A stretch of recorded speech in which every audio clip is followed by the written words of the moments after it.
episode of Extra Time, the U.S. Men's National Team Soccer Podcast. I'm Tim, again here with my brother Ryan, and we are coming off of a 0-0 draw in the Azteca against Mexico. Ryan, we watched the game together. You got spoiled. You had Corian from Turkey, home from his military break watching. Dad was watching with you. The whole family involved. Amber was asleep. Amber was sound asleep.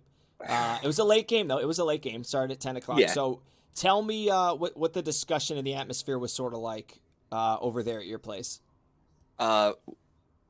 Honestly, the discussion after we hung up with you and we were just kind of sitting there, it was a waste of 2 hours is what it was. Why do you say that? Not to be mean to either sides, but it was kind of just the whole first half was kind of just a crapshoot. A lot of bad balls played by both teams, not really many goal-scoring opportunities. I think we had one by Pasilic. That was actually a pretty solid scoring opportunity. I think Mexico had one as well. Other than that, a lot of sloppy balls in the midfield by both teams, turnovers. Not really a whole lot going on. It felt like we were watching like college soccer, honestly. Some of the decisions that were made, in my opinion, the first half at least. Second half got a little bit better. There were a couple more scoring opportunities. Obviously, Jordan Pifak becoming the next Chris Wondolowski. Shots fired. Yikes.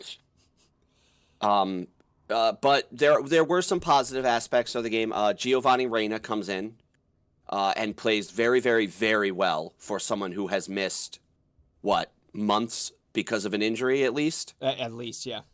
Yeah, he looked like he was already in top form. If you didn't see the game or you haven't seen highlights, there's a highlight online. It's 57 seconds long. It is Giovanni Reyna dribbling through the entire Mexican team, which is not an exaggeration. He probably dribbles 7 or 8 different players before finally losing the ball because no one is open.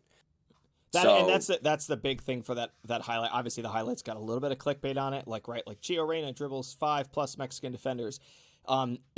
It was a play that probably didn't need to happen. It was great that it did happen. I mean, he handedly brought the ball up, but you could tell when you watch his eyes, after every guy he beats, he's looking for somebody else, and everybody's gassed. It's the Azteca. We're 7,000 feet up in the air. We're looking at 80th minute. Guys are gassed. Thin air, smog. But you got Pifak, who just got subbed in, and Morris, who just got subbed in. Let's not talk about Pifak. We're gonna have to talk about him a little bit. He looked like he ran a marathon before he even came on the field. He did. So let's go. It could be the air. He's probably never played there before. He could have been. So let's back this up. You and I had talked about before the game the two scenarios, right? Are we going to play an A squad and go for it? Or are we going to play a B squad and play for a draw? We looked at the starting lineup. I think we did both. I think it was. Yeah, I agree. It was like a little bit of both, right? Pasilic, Pepe, and Weah starting up front. Those are guys that are tried and true. We've played them the entire time. Adams back in the lineup. And then you got Yunus Musa and Kellen Acosta. Yunus Musa, up until recently, obviously always a starter for us, always going to take that spot.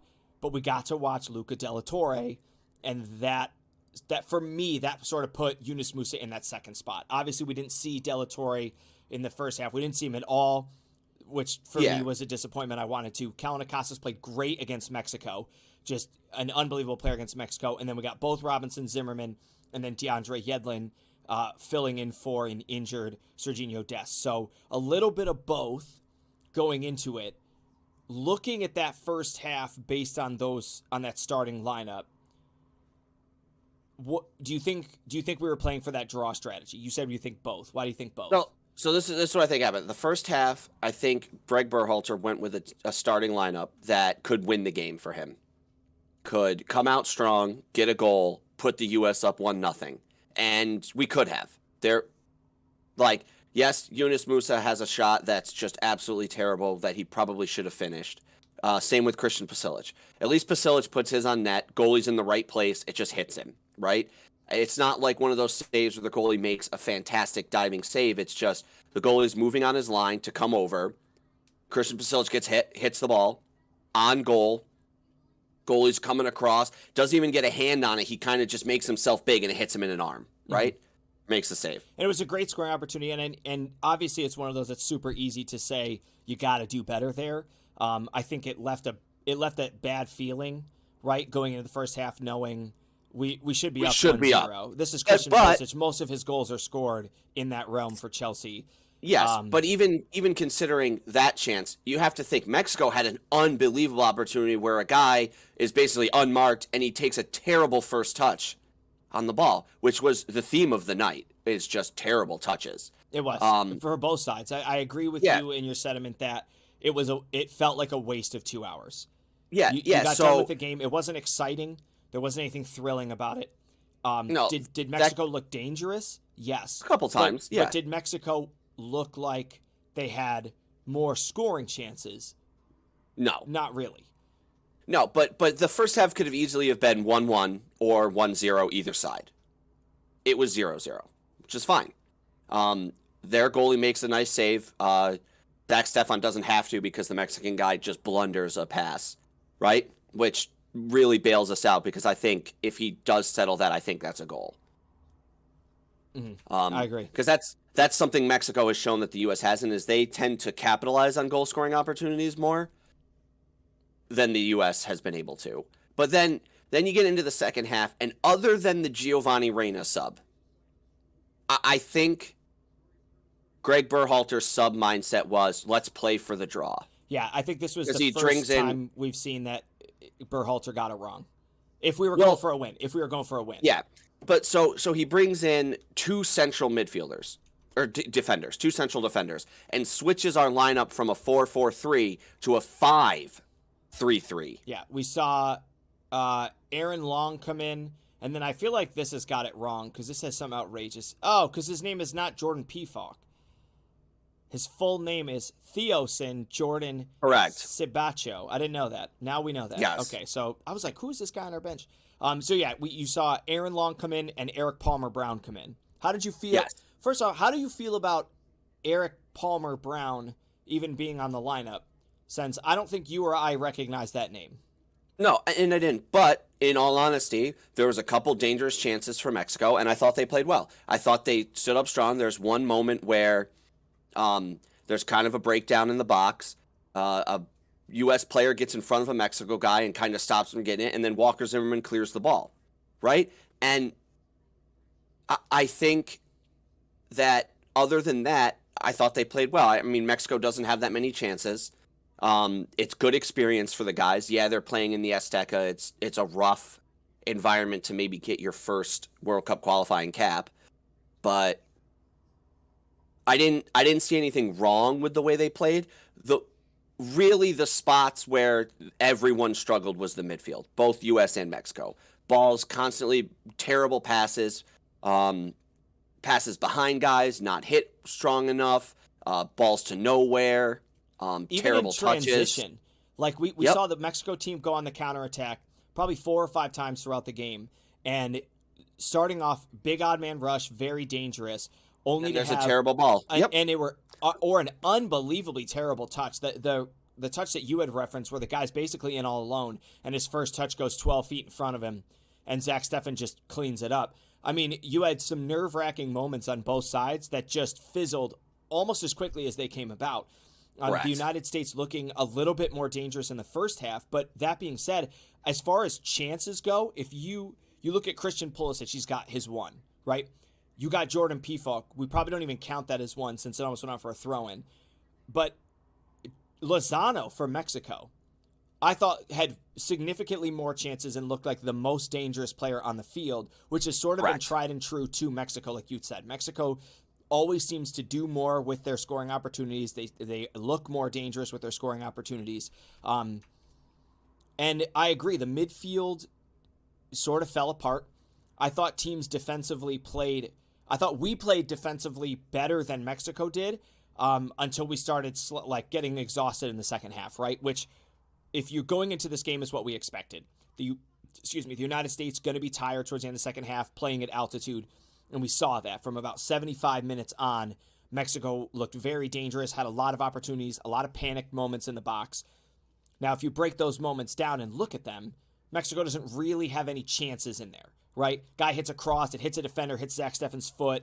yes, it's kind of sitting alone in the box, but there's nobody near it for Mexico to finish, right? If they play a couple balls across the box, guys hit it unmarked, but he takes a bad touch. There really wasn't a scoring opportunity there. One of the big ones I remember is a ball is played in. I believe this is the Mexico was attacking left to right, so that would have been first half. And I just remember the ball being played in, and there's a Mexican guy unmarked on the back post, but he slides to trap the ball. Right? Right. And not only does he not settle the ball, and it just goes flying like away from him and easily picked up by Zach Stefan, but if he slides and traps that, he's not going to be able to do anything with it. Mm-hmm. Because by the time he stood up, a U.S. player was right on top of him, which means, okay, yeah, if he settles the ball, gets it under control, he's got the ball in our box. But he's now marked and probably not going to be able to do anything because he's by himself. Agreed. And it's just like, maybe it was the only way he could get to the ball. But watching it again, to me, it seems like if he just kept running and tried to bring it down, he might have been able to. He probably could have. But the game's fast. It's a split-second decision. Yep. You never know. Exactly. Now, as far as, let's go back to P-Folk, right? And not a scoring opportunity, right? So the guy blunders a scoring opportunity. Christian Pulisic also blundered one, right? Let's get away from that. Let's go to what you had mentioned. Right. Let's go to what you had said earlier, though. You said it looked like he had run a marathon and he had just gotten subbed in. Yeah, it did. So what are we thinking there, right? Because I sort of noticed the same thing.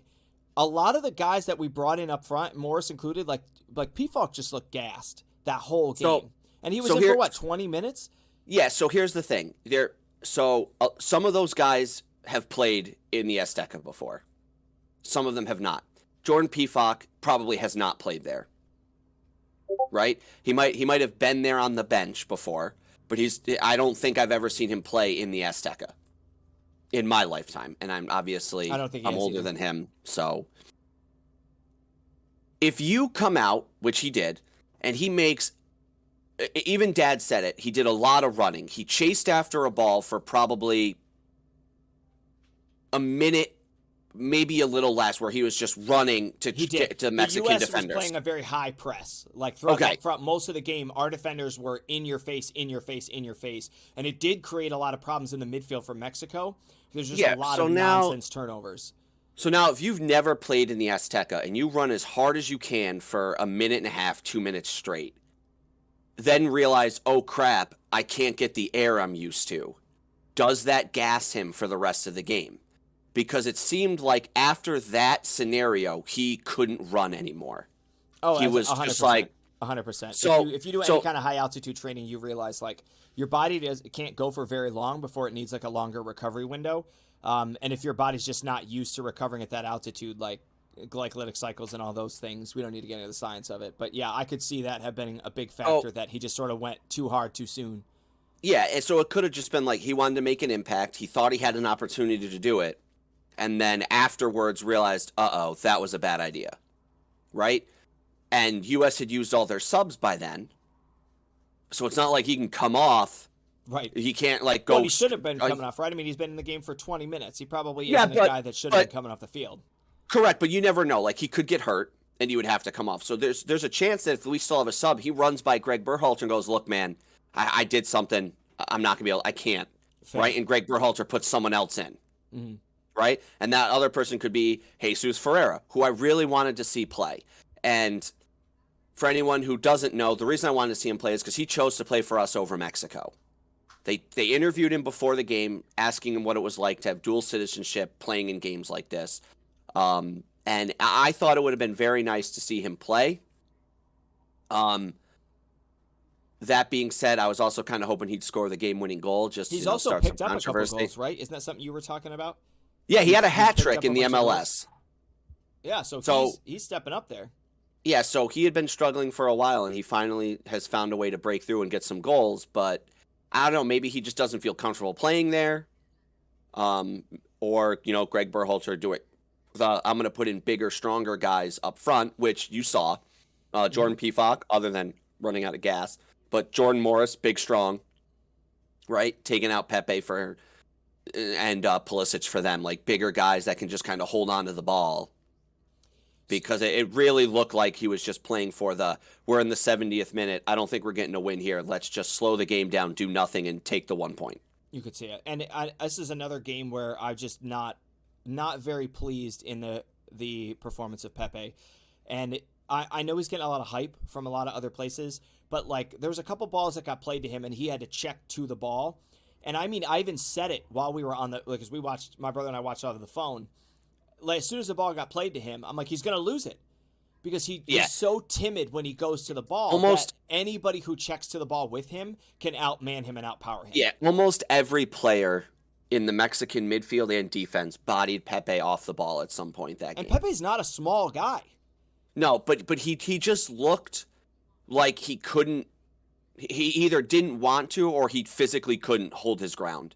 Because guys would step towards him, and it would just be like as soon as they got close to him or made a little bit of contact, he was just done. He was off the ball. He was over. Mm-hmm.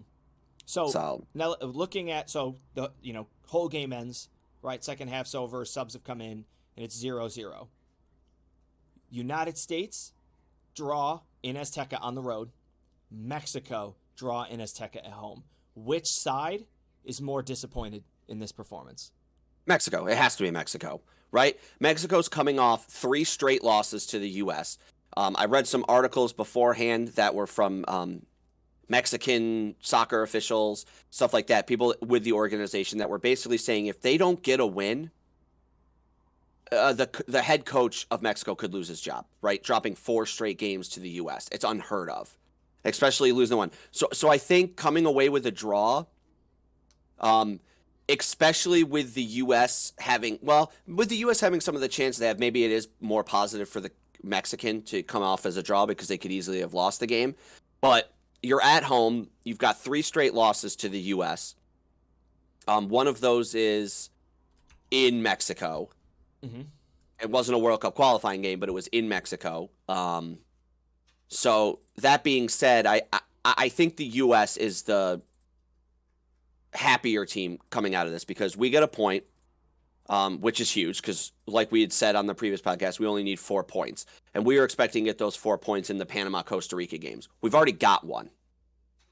And in all fairness, a draw tonight could clinch us, right? If Costa Rica draws El Salvador, which is highly possible, we're through if we tie Panama. If Costa Rica beats El Salvador and we beat Panama, we're through. So whatever Costa Rica does, we have to do except lose. It is. So before we get into sort of that breakdown, because I know it's something you and I are really excited to talk about, and just sort of get this final breakdown. It'll be nice to not have to worry about the last game for once. It will be going ahead to Panama, right? We know the match squad that we got. We know the roster of guys that we got. Yep. What are we looking for? What kind of a team are you looking to play? What guys are you? So I'm going to give you're now Greg Berhalter, right? You've looked at the Mexico game. What's your strategy going into it? So what are you looking for, right? Are you going for a win? Are you going for a draw? What's the deal? What guys are you playing to get that result? So the thing for me, if I'm in Greg Berhalter's position, I am waiting as long as I can to put out my starting 11 because I'm waiting to see how much of the Costa Rica El Salvador game has been played before I have to make that decision, right? So that game starts at 5:05. The U.S. game starts at 7, meaning there's a chance that the Costa Rica El Salvador game is still being played when the U.S. takes the field. And if El Salvador wins that game, how much does that change your lineup? Exactly. So if El Salvador's up 2-0 in the 80th minute and you've got to put out your starting 11, I think you go with more of a lineup where it's okay if we draw, right? Because a draw, we're through. If Costa Rica loses, we're through with a draw. Mm-hmm. If that game is tied or Costa Rica is winning, I think Berhalter puts in more of a let's go out there, get an early goal, hopefully. We can rely on the sub decision in the second half to either get another goal if needed or lock into this defensive mindset like we did against Mexico in the Azteca. But so let's just play. It's too close to tell, right? The Costa Rica El Salvador game is still 0-0, mm-hmm. right? If I was Berhalter, my starting up front would be Jesus Ferreira, Christian Pasilic and Timothy Weah. And I understand Timothy Weah had a kind of rough game in Mexico, but he's shown to be very good on home soil. He's very fast. He can make those plays down the right side.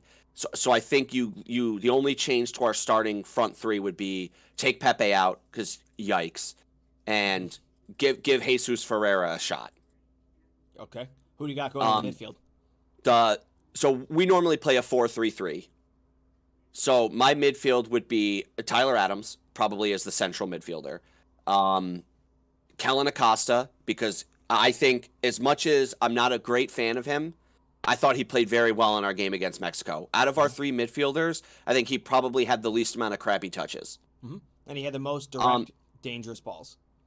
And I would start either Lucatora, De Lucatore, or Giovanni Reyna. Now, I understand Reyna may not be able to start just due to the injury stuff, and they may not want to start him. But the way he played, I think you would have to put him in there if you were gonna if he was comfortable playing 70+ minutes. I think he starts, right? And then defense, I don't see much change there if we're going for the win. I think it's Robinson, Zimmerman, and then DeAndre Yedlin. As much as I don't like Yedlin being back there, he's got the experience, and our other choices are like Keith Richards, who I could see back there. That'd be fine. Chris Richards. Oh, Chris Richards. You Yeah, say, sorry. I don't know. Yeah, it's fine. Keith Richards is a hockey player. I know that's why I keep saying it. I was like, you see Keith Richards. Chris Richards could go back there. But he's hurt. Oh, he is hurt. Yeah, that's why. So that's actually like one of the big things I've noticed that has given us a little bit less flexibility. Losing Brendan Aronson, losing Serginho Dest, losing Weston McKennie, and losing Chris Richards, right? I agree with you that I would like to see Reyna in that overlapping midfield spot, and I would actually like to see him on the left because Christian Pulisic seems to drop in a lot off of that side, whereas Tim Weah stretches us, right? So Yunus Musa can play centrally in our midfield. Yes. So if anything, I would rather see Christian Pulisic play in the right center midfield and give Yunus Musa a break. Put Giovanni Reyna up on the left and let Kellen Acosta stay where he is. Because Timothy Weah will stretch and Pulisic can drop in below, and I think they're going to play a great combination together. I agree with you. I don't think there's anything you could change defensively unless you're going to play like a George Bello. Well, yeah, and even Chris thinking Richards. that... I mean, you could even maybe thinking try that, Aaron Long or Paul Brown, but... So here I'm thinking if so now we go into if we're winning, like if we just need a draw, right? You could see a starting lineup of just two forwards, and you could see Ricardo Pepe and Jesus Ferreira as our two forwards, and we could play this 4-4-2 where we're playing, or even a 4-3 or a 5-3-2, where Greg Berhalter just goes, we're going to lock this down midfield and defensively so that Panama can't do anything. Now, how because much does your lineup... we just need a draw. We do, but if we look at the results recently, Costa Rica has the best last 5 results out of any team in the CONCACAF. They have a win, a draw, a win, and a win. That is better than Canada loss followed by 4 wins. They're 1 point better in their last 5 games than Canada has been in its last 5 games. Right? They're 2 points better.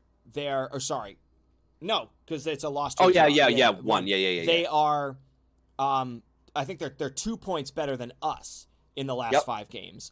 And they're 2 points better than Mexico. So if you look at the last 5 games, it's Canada, Costa Rica, us, and Mexico. Or they're 3 points better than us. 3, sorry. It makes sense. Yeah. It's all the top 4 teams. If you see Costa Rica going down at halftime, if you see them down the 80th minute, how much more likely does that make you to say, let's just get the win against Panama on home soil, let's just seal the deal and not have to play what looks like might be one of the toughest games that we have to play? Costa Rica just beating Canada at home. Yeah, okay. In defense, that game, yikes. As much as, yes, Costa Rica won, there's a red card given to, what's his name? Kaye or whatever. How they pronounce it? Kaye. Yeah. And the first yellow card he receives is absolutely the softest yellow card. Now, granted, I saw the highlights. They don't show there was Mark Anthony Kaye. There's not I don't see if VAR looked at it. because the highlights that show the tackle, and then 8 seconds later the referee decides to blow the whistle, and then 8 seconds after the whistle is blown, he then decides to give him a yellow card. So something in there doesn't make sense to me, but there's always something that a fourth official could see, or the VAR official could see, that says, no, you got to give this guy a yellow card. Does this continue the trend that we talked about, that just CONCACAF refereeing seems to just have a serious problem? I don't know. Maybe, but I will say the U.S.-Mexico referee, I think, did a very good job of keeping that game under control, because there was only a couple instances where it kind of got out of hand, and I was expecting a lot more. Oh, it was, and it didn't get out of hand for long, right? It was a handful, maybe 4 or 5 guys coming together, only to disperse very quickly. And and one of them was Timothy Weah's challenge, which was yikes. And Timothy Weah's challenge was a dangerous challenge. He shouldn't have made that challenge. He came flying. It deserved a yellow. It absolutely deserved a yellow card. Miles Robinson, on the other hand, I get it. You got to give the foul. He does intentionally put his hands up to block him. It's similar to denying a breakaway or a goal scoring opportunity. You got to give the yellow card there. For that game, for the Mexico game, knowing the history of that game in the Azteca, so much worse. What's been happening in Mexico in their leagues. Correct. I was fine with that, right? Did it probably lead to the game being a little bit more boring? Sure. But what it didn't lead to, which is what was concerning to me, was I thought players would take advantage and knock the ball around a lot more. And we didn't see that. We saw very poor passing. We saw very poor touches. It didn't look like the pitch was bad. Yeah, right? no. But you go to the Canada game, there's no reason that some of these things are getting called other than to put in this weird conspiracy theory that is CONCACAF trying to give other teams a shot, right? Because Costa Rica honestly has no right winning that game. Even, like you said, Canada, Canada still dominates them. So, and Mark Anthony Kaye's one of their best players. I think he's number 2 to Antonio Davies. So and as much as you didn't agree with me, I do think his second challenge is a yellow card, because it's not a challenge. He's walking, he sees the guy there, and he intentionally bumps into him. Whether you think he did or didn't, they're off the ball. He intentionally runs into a guy. Yes, the guy sells it by making it look like he got hit in the face. Though. I mean, I do agree with you, but still, you can't just walk into a guy because you want to. I mean, right? That's fair. You can't do that. That is a yellow card. But so going back to your statement about why don't we just play for the win? If Costa Rica's down in the 80th minute, there is no reason to play for a win, because a draw we're through. There is, yes, okay, a win, we could possibly win the group, right? If we take a win, and that would be nice. Mm-hmm. But if Costa Rica loses and we draw, we're through. There is no ifs, ands, or buts. That last game is irrelevant. Fair. Because we go to 23, Costa Rica stays at 19, Panama goes to 19, meaning we're 4 points up of 4th place, which is physically impossible for them to catch. That's true. So then it comes down to, when we play Costa Rica, who do we want to have that wild card spot? And we basically get to make that decision. If we would rather Costa Rica goes through than Panama, we just let Costa Rica beat us.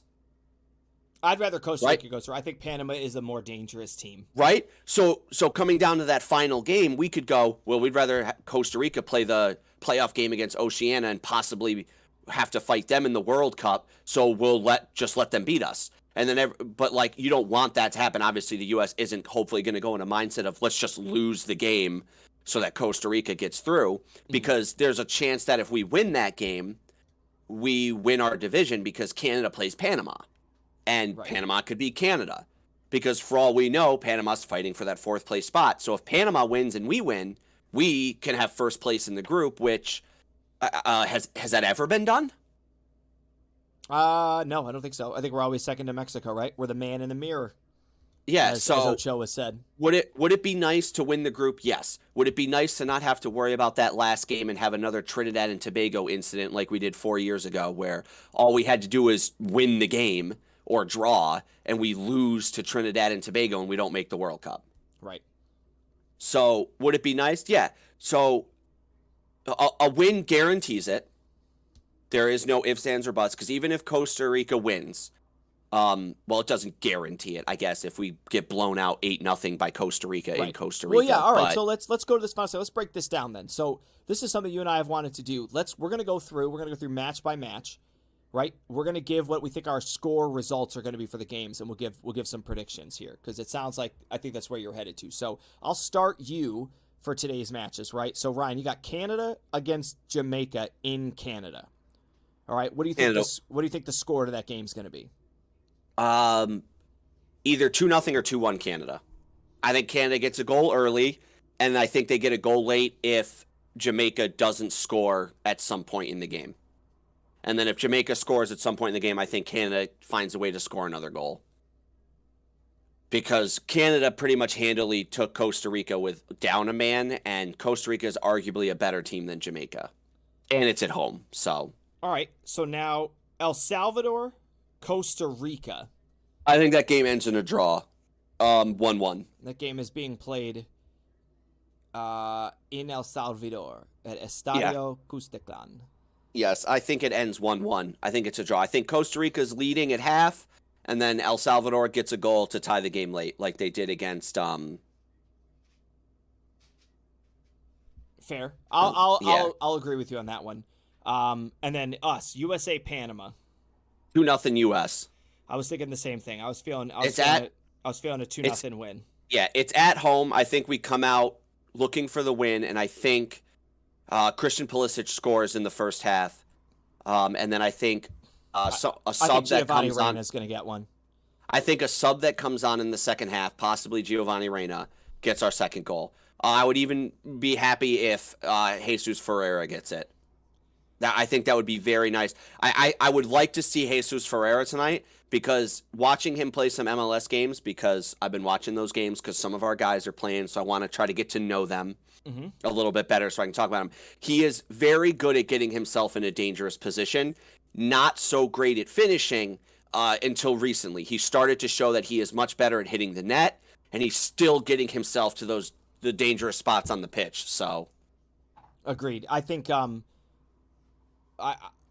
I think the United States is going to get a win against Panama, but a question that I got to ask thinking about this game is how worried are you? And I don't even know if worried is the right word. We know Panama needs this, right? You look at the standings, you look at where Panama is. We know Panama needs this win, right? So for me, I guess I'll just give how I feel about it and I'll pass it to you. I think that's going to result in Panama going for it. They're going to come out aggressive. They're going to come out tough. They're going to be going for goals. I think that's going to stretch the field. It's going to open it up for some counterattacks, and that's where we've proven to be very dangerous. When the midfield opens up, when our guys can knock the ball around. Do you think a Panama side that has to play for that win is going to be better or worse for the United States than like a Canada game who packs it in the box and goes for that, just parks the bus? So, two ways to look at it. I think it will be more dangerous if they go attacking, because any team that is confident enough that they can dribble the ball at you and create scoring opportunities is a dangerous team. But what I think Panama's not going to have going for them that is going to be huge stretches, we lost to them last time. We did, and that's another thing to consider. We lost to Panama. Right? We lost to Panama. They're one of our two losses, right? Yes, they're one of our two losses, them in Canada. So right? We lost 1-0 in Canada? 2-0, 2-0 technically. In Canada? Oh, yeah, technically that's right, because he scored. So we're coming off the last time we played Panama. Yes, it was in Panama. We lost. Mm-hmm. Right? We're now on home soil, which the U.S. does not have a loss in. I have looked at their stats. At home, the U.S. does not have a loss. We have lost in Panama and in Canada. We've only conceded 7 goals. Correct. So now, 3 of our last 4 games are shutouts. Panama's conceded 14 goals. Yes. 3 of our last 4 games are shutouts. The only one that wasn't is the game against Canada. Mm-hmm. With not having a loss at home and having that few goals against, the only team that has less than us is Canada. By 1. Correct. I don't see Panama getting a goal.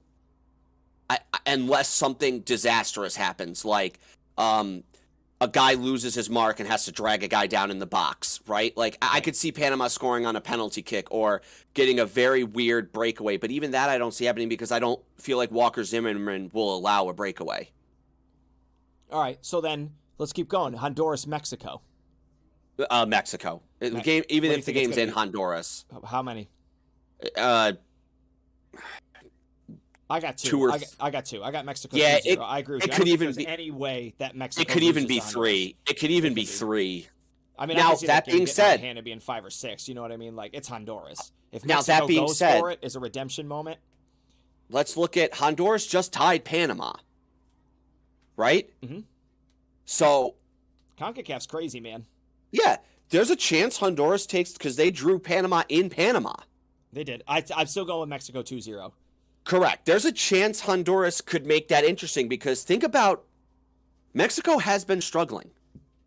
They have been struggling to finish, which is very unlike Mexico. What happens if Mexico loses this game? Mexico Right? has Let's say only Mexico Mexico has loses. 14 goals for in the tournament. Yes, but let's say Mexico loses and Costa Rica wins. Now they're tied with 22 points. Let's say we draw, so we have 23. That makes things really interesting because now. Well, what really stinks is if Mexico loses and we lose. Correct. That's going to be the worst thing ever because it'll be 22-21 or 22-22-22-21. Correct. And then 28, most likely for Canada. Most likely, but I can see Canada at 26. Yep. I could see them at 25. All right, so that's that. That's that first round. Continuing, Panama. Okay. Panama's going to play Canada. Then we're in the final. We're in the final games. Panama plays Canada. Where is it? In Panama? I believe it's in Panama. Yep. I still think that's a draw. I'll say 1-1. You got 1-1. Yeah. Could I'm even gonna be give- 2-2. I'm going to give Panama this game. I got Panama winning this game 1-0. Okay. They I couldn't think, even beat Honduras at home. I don't think they have a chance against Canada at home. I don't know. I mean, Canada. It's been weird. After I saw that K got taken out, And that they here's lost the to thing. Costa Rica, I said I wouldn't be surprised if Canada lost their last 3 games. So here's the thing. If Canada loses this next game and we win, I think Canada goes for it. Because then they have the ability to win the group. Which Right? which gives them that 1 seed. They automatically Yeah. go, and like that's something And that I think people really you can't underestimate because we've been put in. We've dodged the group of death a couple times, but we've gotten the group of death a couple times, and we got it because we finished 2nd or 3rd in World Cup qualifying. Yeah. And Yeah, we so- got stuck having to play, like a Ghana, Germany, United States, Portugal group, and you're like, what in the world is going on? Hey, we got out of that group. We did. We shouldn't have, Unbelievably. but we did. Yeah. So yeah, finish your statement. You good? So I think that Canada game, the last Canada game there, Canada Panama, comes down to can Canada win the group? Because I think winning the group will mean more to Canada than just going to the World Cup, really. Oh, 100%. Right? Because they come out of nowhere. No one even expects them to be a contender, and then all of a sudden they're winning the group and they could win it. Agreed. So Agreed. Costa Rica, USA. it's in Costa Rica. We beat them last time, 2-1? We went down early and then scored 2 goals. All off of subs. Yeah, I'll say the same score. I think the U.S. wins that 2-1. Not as scary, though. I think we go up 1-0, maybe even 2-0, and then Costa Rica gets 1. Okay. Mexico, El Salvador. Yikes, where is it? I want to say that game's in Mexico. Yes. It is. Well, Mexico hasn't lost at the Azteca. So I think Mexico wins that 1-0. I got 2-0, but I agree with you. And then Okay. the last game, which is really irrelevant, Jamaica, Honduras. Jamaica wins. They get their second win, both wins coming against Honduras. All right, so I don't think you and I only differ in that I think Canada and Jamaica are going to draw today. And the only reason I think they're going to draw is because I think not having Kay and Alphonso Davies is going to give them just enough trouble. I don't know. Buchanan has looked so dangerous. He has, and he's gross. He really is. And I don't know what the weather's like up there because it's 20-something degrees here in Ohio today. And they're playing. Find out for you. Yeah, it's gross there. So that can make a big difference. They're playing in Toronto. Let's take a look at Toronto's weather today. We can. And I'll start to do a little bit of math for us here. So looking at what we have on the breakdown.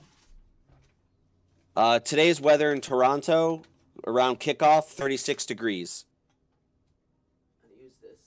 Or no, hang on. 20-ish degrees. Sorry, I was looking at the wrong day. Now, you're Their good. kickoff is around 20 degrees, could be snowing. It could be snowing. Yes. All right, I think this will work. All right, so if we go through what we have, I'll write the teams down. Canada, USA, Mexico, Costa Rica, Panama, I Jamaica, believe after tonight, Honduras. we will not have to worry. 4, 5, 6, 7. I'm missing some. Oh, El Salvador. I believe after tonight, we will not have to worry. So We will got- not have to worry about the last game for the U.S. I got believe we will just be Canada. through, and that Greg Berhalter can try out some guys that he's looking to see that could be on our World Cup team, which would be nice.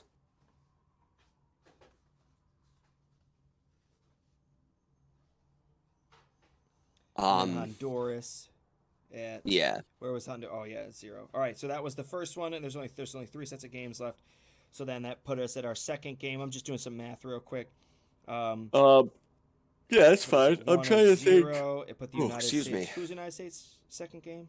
Who just said? Costa Rica. Costa Rica, which we got 3. Oh, there's only 2 games left. Duh. Yeah. 3-0. What do we got here? I will say it was nice to have Gio Reyna back. It was. It felt so good to have him back. He's the player I'm most excited about. Yeah, the impact he brought onto the field as soon as he came in was unbelievable. So these two are really negligible. So you and I collectively have Canada picking up 4 or 2 points, right? In the next 2 games. I have them with 2 draws. You have them with a win and a draw. You and I both agree that the United States is going to win both of these games and pick up 6 points. We believe Mexico is going to pick up 6 points. We believe that Costa Rica is only going to pick up 1 point. That's the way. Yep, that we I have can it see. broken down. But they also play us and. We do. We have Panama picking up only 1 point. Yep. We have Jamaica picking up 4 points, and then the other 2 are completely unnecessary. Which means if we look at everything else, you and I have the breakdown is Canada finishing First. with 29 or 27, somewhere in there. The United States finishing with 28. So if we get 2 wins and Canada gets a win and The a draw on the win. or 2 draws, Yes. we will win the group. So I sort Which of I- agree I- with you that I don't see Yeah. Canada letting that happen. Correct. But we would, so 20 or 27. Mexico is going to finish with 28 just as well as us. So they should stay up there. That would leave Costa Rica with 20. It's going to leave Panama with 19. And then the rest of the groups are irrelevant. That's sort of how you. Oh, and I have then it. Costa Rica gets the Costa Rica will get qualifier against Oceania, Yep. and Canada, U.S., Mexico are guaranteed through. I think after tonight, like I said, I believe after tonight that U.S. fans will not have to worry about the last game. Mm-hmm. Now, how do you feel currently? Like, do you feel worried? Did you feel worried going into the Mexico game? Did you feel worried after the Mexico game? I will say I was going into the Mexico game with some ambition, thinking, hey, we could beat Mexico and then none of the games really matter. Mm-hmm. Right? Especially with the way everything turned out. Like, if we beat Mexico, we're tied for top of the group, almost. Right. And I think that's why it hurts so bad to have those 2 misses be misses. Yeah, you had the shot to just no more stress, play some newer guys, not have to worry about it. I mean, the good news is it keeps it exciting, right? We got to But watch the thing game was, tonight. even with a win, we didn't guarantee ourselves That's through. true. Right? we didn't guarantee it. We basically made it so that like we're gonna be Correct. in that Now, spot. that being said, if we did win, we have 24. Costa Rica 19. We can still fall out, right? But the worst we could have done was 4th place, which is a qualifier, which means U.S. fans could have slept knowing that we aren't eliminated yet, even if we lose out. Agreed. All right, last little thought before we wrap this thing up, because we're going to be coming back. Obviously, there's a game later today. This will be something different. Ryan, we're going to look ahead to the next World Cup, right? CONCACAF has always been in an interesting position. We know that the teams in CONCACAF are not great. When the World Cup is going to expand their group to have more teams, there's a lot of speculation that the games that we're watching right now aren't going to happen because we're going to have automatically qualified, very specifically for the next World Cup, right? So the excitement between Canada, US, and Mexico won't be there because FIFA's probably going to let all 3 teams in. Correct. What do you think could change with qualifying? Like, do you think there's any possibility at all to change World Cup qualifying for CONCACAF, or would you just like to see slots go somewhere else? Well, it's interesting because they're going from what, championships 36 to 48. 48 teams. 12 more teams are going to get in. I don't think any more need to come from CONCACAF, personally. So, but here's the thing. So you have 6 countries in the world that play soccer. I mean, there's 7 total. Continents, but Antarctica doesn't have, continents. Yeah. But so why not just take 2 from each one? And just make it so that 5 teams get in from CONCACAF? Because think about how that would be the fairest way to do it, right? Yes, I get that Oceania, all of a sudden you've got teams like Fiji qualifying for the World Cup, or like Varandu, or whatever that island nation is that's out there that no one's ever heard of. All of a sudden they qualify, and how is that fair? But it promotes soccer. But you get teams like North Macedonia that knock out Italy. Correct. So not only, yes, okay, all of a sudden we've got teams like, so Canada, U.S., Mexico, let's say El Salvador and Costa Rica all go through because they're the ones that make it, right? Does El Salvador stand a chance in the World Cup? Probably not. But what it does do is it promotes their football on a world stage, right? So that all of a sudden people are like, oh, wow, El Salvador is not actually as bad as we thought because we've never seen them before. That's right? Fair. Like think about some of the European nations that have never even played a game against El Salvador. Right. How do you know how good they are? You never see them because you always look at the CONCACAF and go, oh, wow, they finished in 5th or they finished in 6th. So they got to be pretty terrible, right? But then they get to a World Cup and maybe they shock someone. Maybe they get put in a group of death, right? Like South Africa shock somebody, you know? Yeah, but they tie Portugal, right? And then they lose to Germany like 2-0 kind of thing. And then they beat Ghana. Right? So they almost get out of their group. Then all of a sudden people are like, oh, El Salvador's not that bad. Then their players are put more on the world stage. They have a better chance of maybe getting into overseas leagues and getting their teams better. Like the U.S. has struggled for a long time. Now we have a lot of guys that play over in Europe on like a bigger stage, and it has really helped our team. Oh, it has for sure. And I mean, and you look at the way that we just broke this bracket down. There's a scenario where after today, every single team is within 1 point of each other. Correct. You know, and that sort of speaks to your point that maybe these teams are closer than, you know, and with the exception of the next World Cup with those 3 teams getting through, I wouldn't be worried anymore if CONCACAF got 5 teams, right? I think the United States is going no matter what.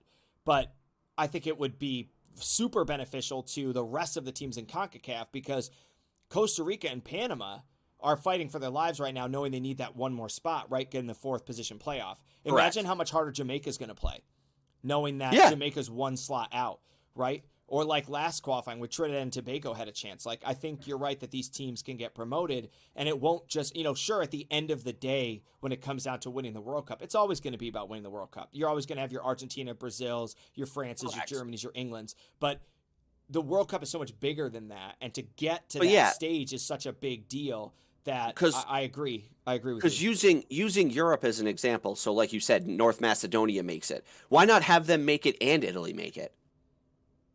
Right? If they get 2 extra teams, all of a sudden you've got a North Macedonia who, if you have not watched that game, go watch the highlights of that game. Oh my goodness. But you get those teams like even Iceland who struggled to make the World Cup this year. Because they didn't. I don't believe they made it. But you get teams like that. You go to Asia, you could have teams like Korea, like Iran, Iraq, that could make, because they're not bad teams. It's just compared to the rest of their the group they have to qualify in, they struggle. Right. Look at the Africa group right now. I mean, Egypt's going to play Senegal like 4 times in a row. Because there's just nothing left. It doesn't mean that the rest of Africa isn't any good. It just means these 2 teams are an arm and a leg above everybody else in their competition. Yeah. So So what I think the best way FIFA could do it, I'm sure they won't because they'll look at it like what divisions have more teams, right? Mm-hmm. Because right now Europe gets more bids into the World Cup than any other Right. I could see like us because staying at 5. there's more of them. Yes, Europe getting an Right? additional 3 or 4, Africa getting an additional Yeah, 2. like right now we get a guaranteed 3, possible 4 with the Oceania I could see a guaranteed thing. 4, possible 5. Possible 5, correct. And then maybe Oceania gets 1 more. Right. I And think then South like America's going to get 1 more. I think Africa's going to get 2 more. I yeah, think Europe's going to get 4 more or something like that.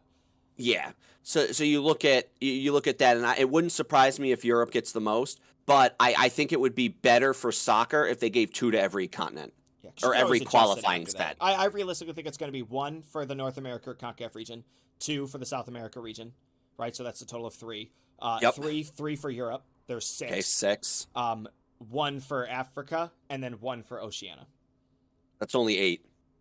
You need 4 more. Oh, need 4 more? Oh, sorry. So then Yeah. let's give another one to Africa. Okay. Let's give another one to Europe. Okay. You still need 2 more. What about Asia? You haven't given any there. Asia's got 1. The Asia Oceania region, right? Are they not the same? I think Asia and Oceania are different. Okay, so then I'm gonna give Asia 1. Okay. So you need And 1 then more. I could. So you see what I mean by like I could see CONCACAF getting that other one then. correct. So it's that I also think rough. South America could get it though. Yeah. Yeah, it's that rough. Why Or not you just give do everyone away 2? with playoffs? Because if you do away with the playoff spot, that changes things too. You could give Correct. CONCACAF 5 with no playoff. You could give Oceania 2 with no playoffs. Or You could give Europe. You could give Europe the 8 with no playoffs kind of thing. Or here's a just thought I just had. What I would really like to see is how many. There's 12 slots, right? I would like to see. I would like 12 to see new ones. 6 guaranteed. So 3. So like 2 to Europe, 2 to Africa, 1, 1, and 1, or something like that, or 1 and 1, and then the other 6 all be playoff spots. Just all be. So how do you determine who plays who? I don't just do it as a draw. It doesn't matter. Just pick nations that are going to play each other, and you just let all the final teams all have a win and in. So you just have the next 12 best teams all fight for 6 spots. They all get a random team they play against, and if they win, they're in. You could just take like the bottom, like all the teams who missed qualifying everywhere, all have a chance to play. And you could almost do that like. So we look at ours, right? So say we have 4 guaranteed because you want to get rid of the playoff spot. So like we get the 1, we have 4. You could almost do it just like, okay, looking at our bracket right now, just have Panama play El Salvador in a game, right? And if whoever wins goes through. Mm-hmm. Or like have Panama play an Oceania team or an Africa team. Okay. Have Africa play a South American team, and just do it like that, where you just play. You have to play 2 teams from another region or something like that, and then the teams who finish with a higher standard, like they make it. It'll be interesting. Hopefully our next podcast doesn't matter. It won't matter. Hopefully it doesn't matter. Well, tonight kickoff is at 7:00. Coverage begins on 6:30. It's on FS1. There's your shameless plug for the podcast. Throwing some names around. Paramount Plus, you can watch all the other games if you want. That's right, you could. Paramount Plus there. If it streams. And it's going to HBO Max in this next upcoming year. So and Cartoon Network. Oh gosh, there you go. That's where U.S. Soccer's going. It's a cartoon world out there. We want to thank everybody for tuning in. Later tonight, there'll be the USA Panama game. We'll be bringing you a podcast tomorrow after that. We thank you guys for tuning in. Let's go red, white, and blue.